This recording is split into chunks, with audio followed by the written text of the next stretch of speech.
길의 작가의 내 인생은 어떤 얼굴을 하고 있는가는 단순히 관상학을 설명하는 것이 아니라 인간의 내면과 삶의 흐름을 이해하는 방법을 제시하는 책입니다. 관상은 사람의 외형적 특징을 통해 성격과 운명을 해석하는 학문으로 알려져 있지만 저자는 얼굴의 형태뿐만 아니라 그 사람이 살아온 환경과 가치관이 얼굴에 스며든다는 점을 강조합니다. 즉, 얼굴만을 보고 판단하는 것이 아니라 내면과 심상까지 고려해야 한다는 것입니다. 책은 관상을 보는 기초적인 방법부터 시작하여 감정, 연애운, 재물운, 야망, 결혼운 등 다양한 요소를 얼굴에서 읽어내는 법을 다루고 있습니다.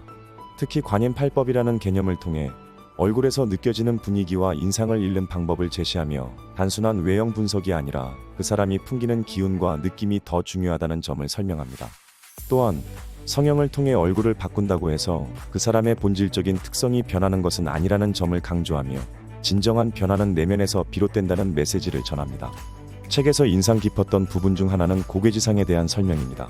일반적으로 평범한 사람들의 얼굴을 고개지상이라고 하는데 이는 외모의 특징보다도 그 사람이 살아온 과정과 성향을 반영하는 개념입니다. 특히 공무원, 기술직, 종교인 등 안정적인 삶을 추구하는 사람들에게서 이러한 특징이 많이 나타난다고 합니다. 얼굴의 특정 형태보다는 그 사람이 가진 삶의 방식과 태도가 결국 얼굴에 묻어나온다는 점을 이해할 수 있었습니다. 또한 감정을 읽을 수 있는 얼굴에 대한 내용도 흥미로웠습니다. 저자는 눈썹과 머리카락이 그 사람의 성격을 반영한다고 설명하며 특히 눈썹 끝이 흐트러지거나 연한 경우 의지력이 부족할 가능성이 크다고 말합니다. 이처럼 얼굴의 미묘한 특징을 통해 개인의 성향을 분석하는 방식이 매우 흥미롭게 다가왔습니다. 단순히 얼굴의 생김새가 아니라 그 사람이 어떤 태도로 살아가는지가 얼굴에 반영된다는 점에서 깊은 통찰을 얻을 수 있었습니다. 연애운과 관련된 장에서는 얼굴에서 한기가 느껴지는 사람이 고독할 가능성이 높다는 점을 강조합니다. 사람에게서 따뜻한 기운이 느껴지면 자연스럽게 이성이 다가오지만 차가운 기운이 강하면 연애 기회가 줄어든다고 설명합니다. 또한 결혼운을 판단할 때는 입을 중요하게 봐야 한다는 점도 인상적이었습니다. 입이 단정한 사람일수록 가정을 지킬 의지가 강하며 인매가 흐트러져 있으면 결혼 생활이 순탄하지 않을 가능성이 높다는 것입니다. 이는 얼굴을 통해 사람의 삶과 태도를 읽어내는 저자의 통찰력을 엿볼 수 있는 부분이었습니다. 재물운과 관련해서는 코가 중요한 요소로 작용한다고 합니다. 특히 콧망울이 도톰하고 튼튼할수록 재물운이 좋다는 점을 강조하며 잘못된 성형이 운을 꺾을 수도 있다는 경고도 포함되어 있습니다. 이는 단순한 미의 기준이 아니라 삶의 흐름과 관련하여 얼굴을 바라보는 관점이었습니다. 이 책은 단순히 외형적인 특징을 분석하는 것이 아니라 사람이 살아온 흔적과 성향이 얼굴에 반영된다는 점을 강조하며 관상을 통해 스스로를 돌아보고 이해하는 계기를 제공합니다. 또한 다른 사람을 판단하는 기준을 얼굴의 생김새 하나로 결정하는 것이 아니라 그 사람이 풍기는 분위기와 내면의 흐름을 읽는 것이 중요하다는 점을 강조합니다. 이러한 접근 방식은 독자들에게 자기 성찰의 기회를 제공하며 인간관계에서도 보다 깊이 있는 통찰을 가질 수 있도록 돕습니다. 결론적으로 내 인생은 어떤 얼굴을 하고 있는가는 관상학을 단순한 운세나 점성술의 범주에서 벗어나 인간 이해의 도구로 활용하는 방법을 알려주는 책입니다. 얼굴을 통해 타인을 이해하고 자신의 삶을 돌아보는 기회를 제공하는 이 책은 자기 자신과 인간관계에 대해 깊이 고민하는 사람들에게 유익한 통찰을 줄 것입니다. 나부터 실천하는 진짜 독서, 오늘도 함께해 주셔서 감사합니다.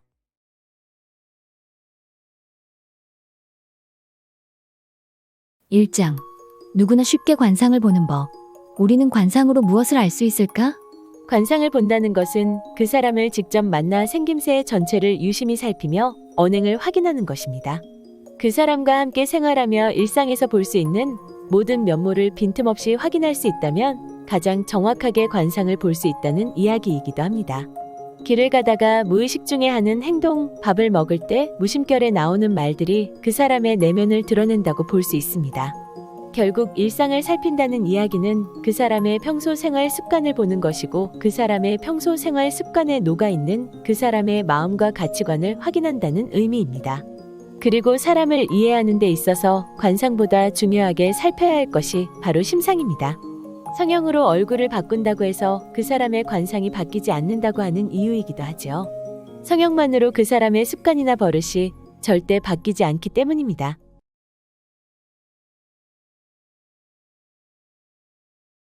2장.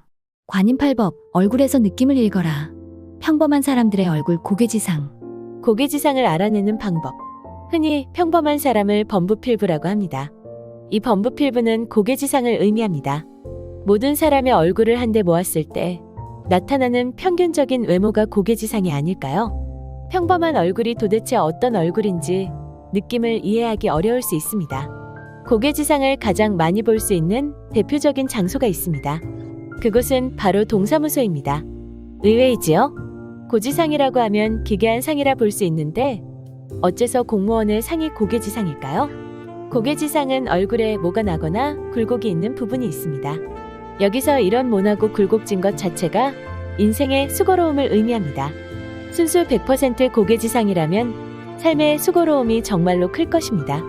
동사무소에서 고개지상이라는 그 느낌을 알고 싶다면 공무원이라는 직업 자체가 주는 상대적 안정감, 공무원으로 사는 삶의 순탄함, 피 끓는 야망보다는 안정을 추구하는 삶을 살고 싶어하는 마음 등을 생각해 보면 됩니다. 따라서 공무원 외에도 기술직 그리고 종교인이 고개지상에 속합니다.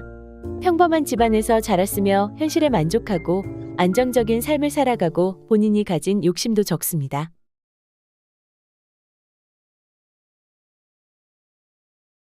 3장. 감정을 읽을 수 있는 얼굴. 눈썹과 머리카락에서 성격이 보인다. 눈썹으로 확인하는 인생길. 눈썹 끝이 흩어지고 지저분해 보이는 눈썹은 재물을 모으기가 어렵다고 봅니다.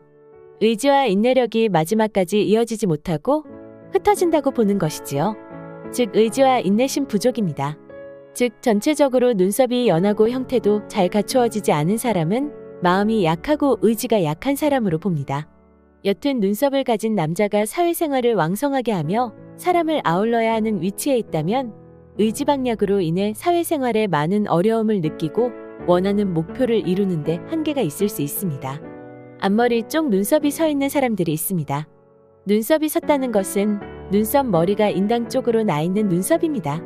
눈썹이 인당을 향해 서 있는 사람은 감정 기복이 심하고 자신의 감정을 잘 다스리지 못한다고 봅니다. 감정적이라는 것은 화뿐 아니라 인정에 지나치게 이끌리거나 측은지심이 많을 수도 있다는 이야기입니다.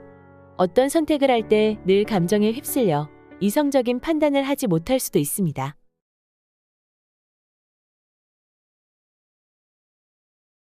4장. 연애운을 끌어오는 얼굴. 혼자 살아가는 사람의 얼굴에는 이것이 많다. 우리가 흔히 사람에게서 느끼게 되는 하는 어떤 느낌을 주나요? 차갑고 냉랭한 느낌입니다. 저 사람 참 인정머리 없다. 사람이 차갑다. 이렇게 말하는 사람의 느낌, 그게 바로 한기입니다. 사람이 차가우면 사랑하는 감정이 달아오를 수 있을까요?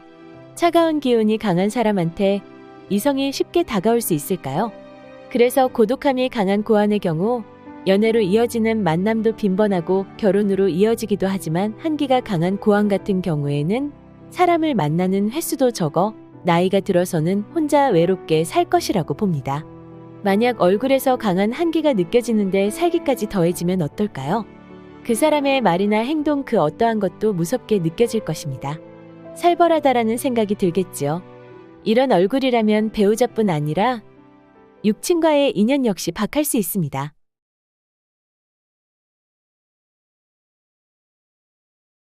5장.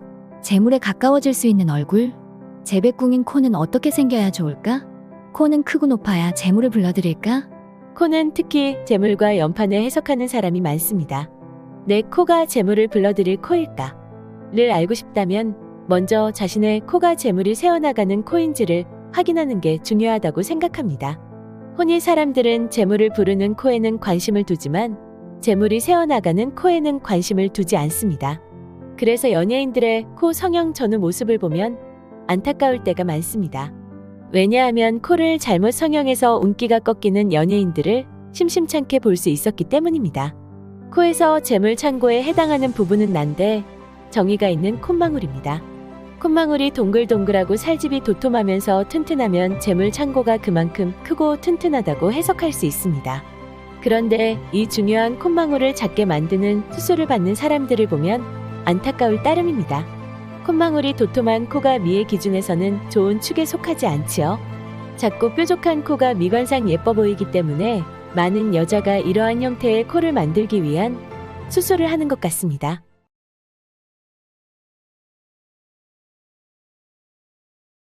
7장.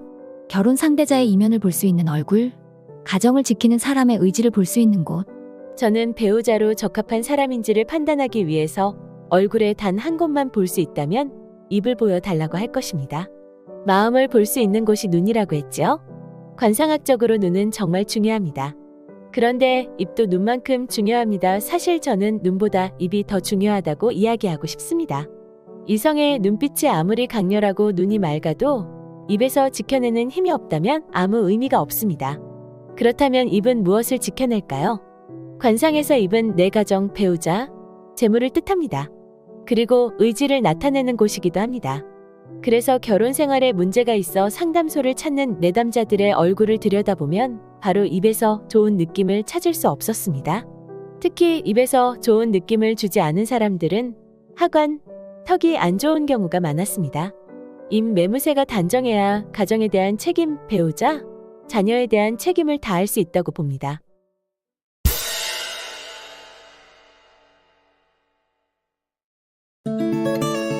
구독! 좋아요. 알림 설정.